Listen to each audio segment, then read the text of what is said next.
그러나 나의 종 너 이스라엘아, 내가 택한 야곱아, 나의 벗 아브라함의 자손아, 내가 땅 끝에서부터 너를 붙들며 땅 모퉁이에서부터 너를 부르고 내게 이르기를 너는 나의 종이라, 내가 너를 택하고 싫어하여 버리지 아니하였다 하였노라. 두려워하지 말라, 내가 너와 함께 함이라.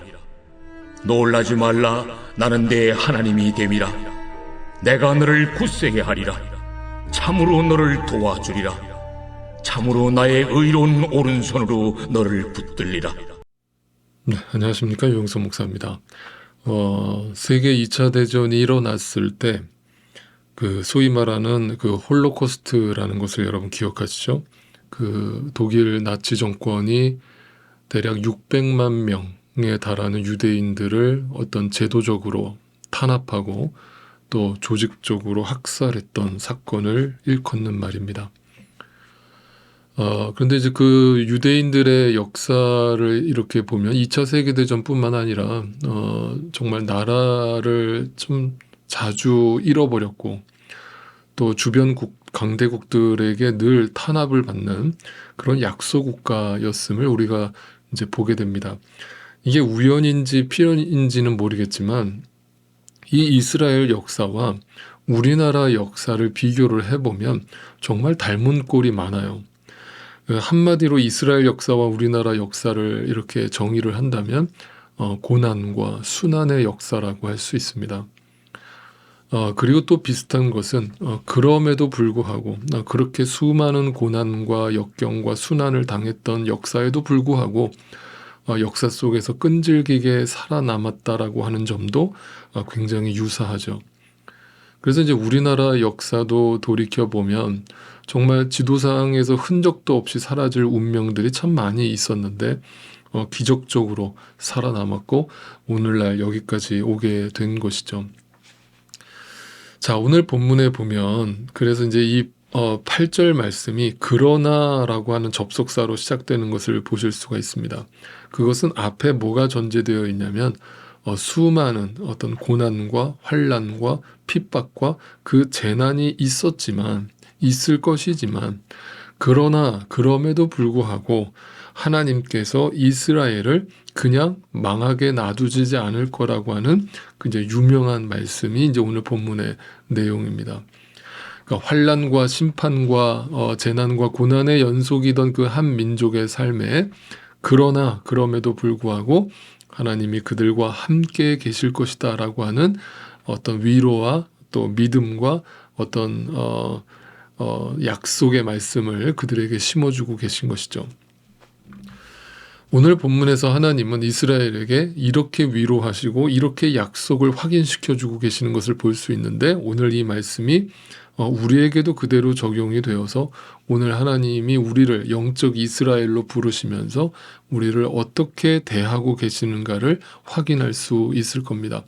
첫 번째로 하나님은 이스라엘을 이렇게 부르십니다. 오늘 본문 8절을 다시 보시면 그러나 나의 종 너 이스라엘아. 자, 거기 나의 종에다가 밑줄을 쳐 놓으세요. 여러분 성경에는 종이라는 단어가 굉장히 많이 발견되는 것을 아실 수 있습니다. 그 언뜻 들으면 종이라는 말은 기분 좋은 말은 아니잖아요. 그죠? 뭔가 구속당하는 그런 단어 아닙니까? 그런데 이것을 의미로 알고 생각해 보면 참 감사한 단어에 무슨 의미가 있습니까? 그 앞에 어떤 수식어가 붙냐는 거죠.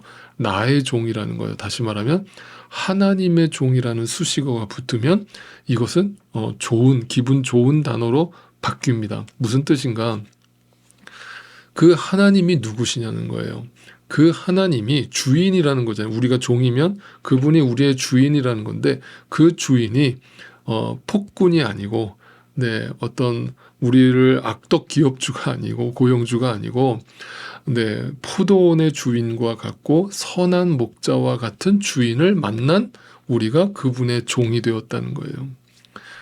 그 포도원의 주인이라는 게 뭐예요? 예수님께서 비유로 말씀하신 이야기잖아요. 오전 9시에 나와서 일한 일꾼이나 마지막 종료 1시간 전 오후 5시에 나와서 일한 일꾼이나 동일한 품삯을 주시는 자비와 은혜와 긍휼의 주인을 말하고 있는 것이죠.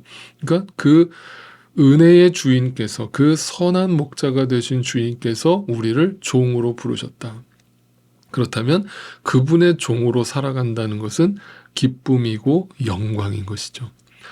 그렇다면 그 선한 주인의 명령에 우리가 마지못해 억지로 끌려가면서 이렇게 충성하는 척을 하는 게 아니라 그 선한 주인 앞에 그 은혜와 긍휼과 자비를 나에게 항상 베풀어 주시는 주인께 자발적이고 헌신적인 그런 우러나오는 충성과 순종을 마땅히 돌려드리게 되어 있는 것이죠.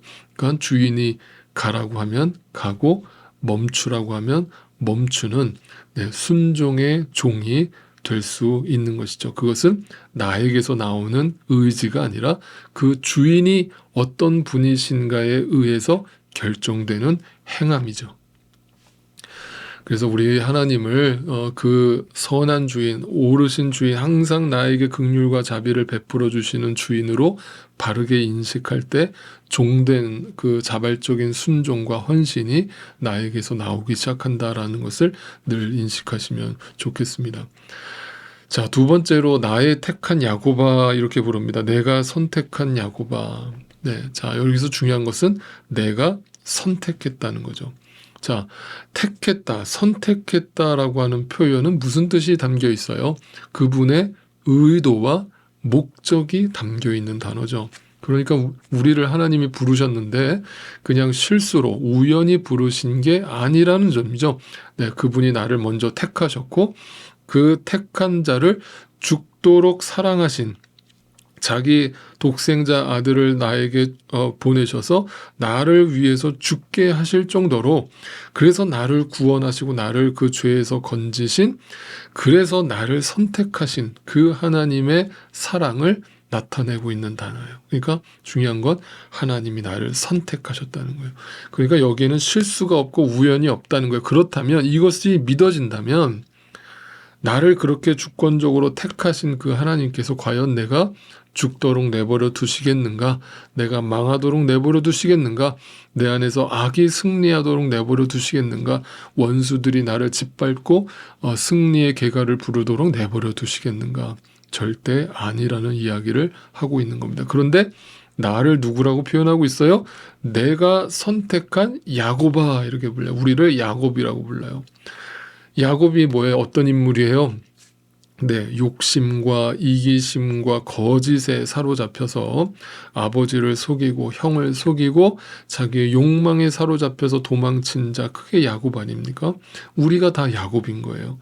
그러니까 우리와 같은, 야곱과 같은 나를 택하신 분이 하나님이시라고 선언하고 있는 거예요. 여기서 뭐냐면 거기에서 우리의 정체성, 우리의 아이덴티티를 찾을 수 있고 우리의 자존감을 찾으라는 얘기예요. 무슨 말이에요? 나 같은 죄인, 나는 정말 별 볼 일 없고 늘 나는 열등감에 사로잡히고 늘 자존감이 바닥으로 살아가는 그런 상처투성인 자이지만 그런 나를 택하신 분이 누구다? 하나님이시다.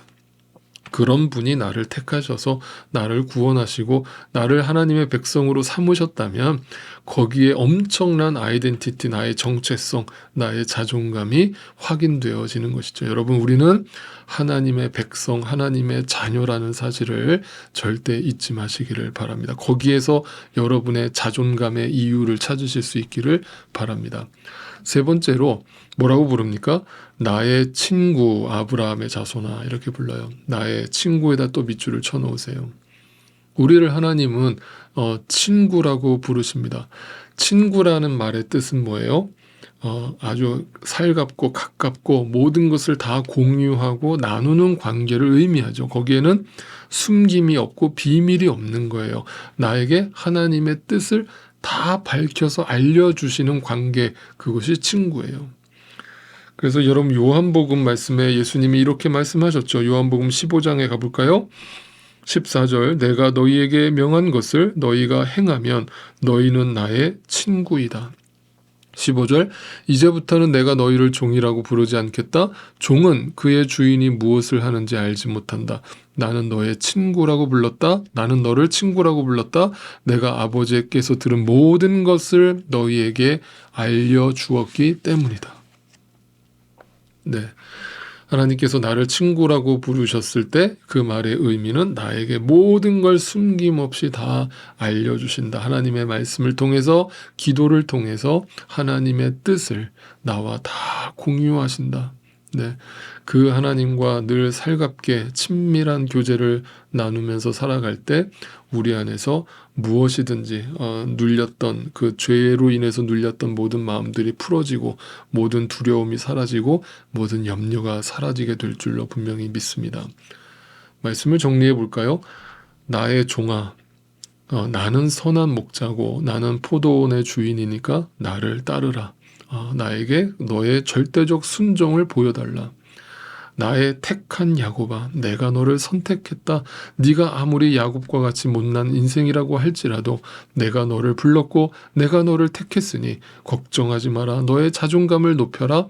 라면서 나의 벗 아브라함 자손아, 나의 친구여, 내가 너에게 숨길 것이 무엇이며 내가 너에게 더 이상 비밀이 어디에 있겠는가. 다 너에게 알려줄 것이니까, 나의 뜻을 너에게 가르쳐 줄 테니까 그것을 알고 배우고 행하면서 나를 따르라. 그러면서 우리에게 주시는 하나님의 말씀은 아주 클리어합니다. 그러니 두려워하지 말라. 내가 너와 함께 할 것이다. 네가 어디로 가든지 나는 너의 하나님이 될 것이다. 라면서 구원의 약속을 베풀고 계신 것입니다. 구속과 보호와 인도하심과 승리로서 내가 너의 하나님임을 보여주실 거라고 우리에게 약속하고 계시는 것이죠. 제가 아까 이야기를 시작하면서 홀로코스트 얘기를 시작했습니다. 아우슈비츠라고 하는 유대인들을 가둬서 핍박하고 죽였던, 학살했던 수용소가 있지 않습니까? 그 수용소에서 실제로 있었던 일이라고 합니다. 유대인들은 그 마지막 순간에 죽어가면서 눈물로 하나님께 절규하고 부르짖었습니다. 하나님 어디 계십니까? 하나님 왜 우리를 이런 고난에 당하도록 내버려 두십니까? 라면서 그 가스실에서 숨이 막혀 헐떡이면서 울부짖으면서 하나님께 기도를 드렸다고 해요.